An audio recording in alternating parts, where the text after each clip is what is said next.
On this project, I feel like the collaboration between creative direction, design, and art, there was a lot more cohesion. And so we've grown together in such a way where we can have these great conversations. It's about stepping out of our comfort zone a little bit. On the last project, we took on the brotherhood of the soldiers. It was a very traditional look at it. This game in Vanguard, it's a fresh look. We wanted something fresh, and we wanted to get into that anti-hero. This time around, we kind of dug deeper and we tried to understand what the soldiers were going through. And it changes the way that they walk, it changes the way that they talk, even the way they would dress and how they would stand. It had to be somebody that was real and somebody that we felt that, like, I want to be that person. I want to play that person. I kind of see myself in that person. I think that was big too, right? Like, so who's your favorite character? When I saw Daniel Yatsu, I thought to myself, hey, you know what? I want to be that character because that character kind of feels like me, you know? And I think that's huge.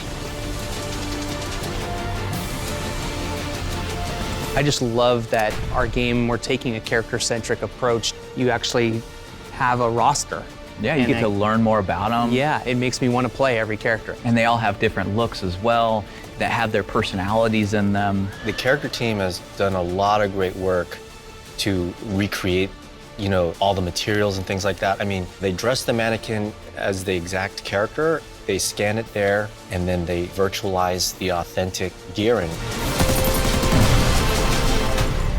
The same thing happens within the maps as well. Yeah. And so we even have some maps that are actual spaces in the world.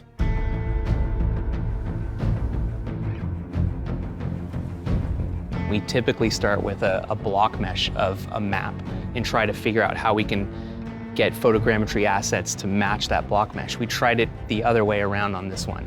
And that would really capture the spatial relationships of the buildings and the road and the hedges. You know, it feels like a real place. It also helps with the tone because when something feels more realistic, you take it more seriously. Yeah. You know, and when you want to be immersed, you don't want to be pulled out by something that feels artificial.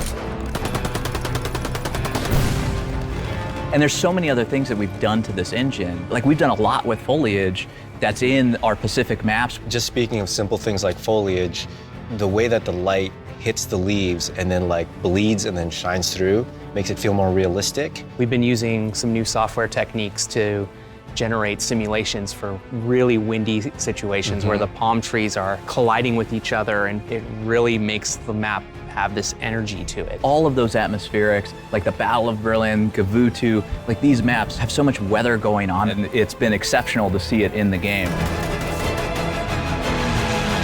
Neo-epic lenses is something we're looking at game-wide. We want to add that new, fresh, badass on top of the epic setting. And that's something that you developed. Yeah, with the art team, we talked about what's the thing that's going to set us apart from the previous game that we made together. And so we talked a lot about the contemporary lens. And that's where the whole neo aspect comes. Neo-noir, it's a new, evolved version of film noir movies. So epic is its own type of movie.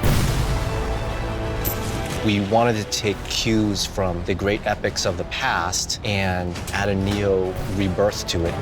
A lot of that has to do with composition of the landscape, the types of environments that we pick to play in, the palette, the color. A lot of it has to do with the tone. The art team has done an amazing job. Just the entire team as a whole has done an amazing job making this look great. With all the content that we had to do, we needed the rendering, we needed engineering, we needed the effects, the lighting, the whole team. We needed studio in Melbourne to get it looking super awesome in a way that we can deliver the best COD game we can do.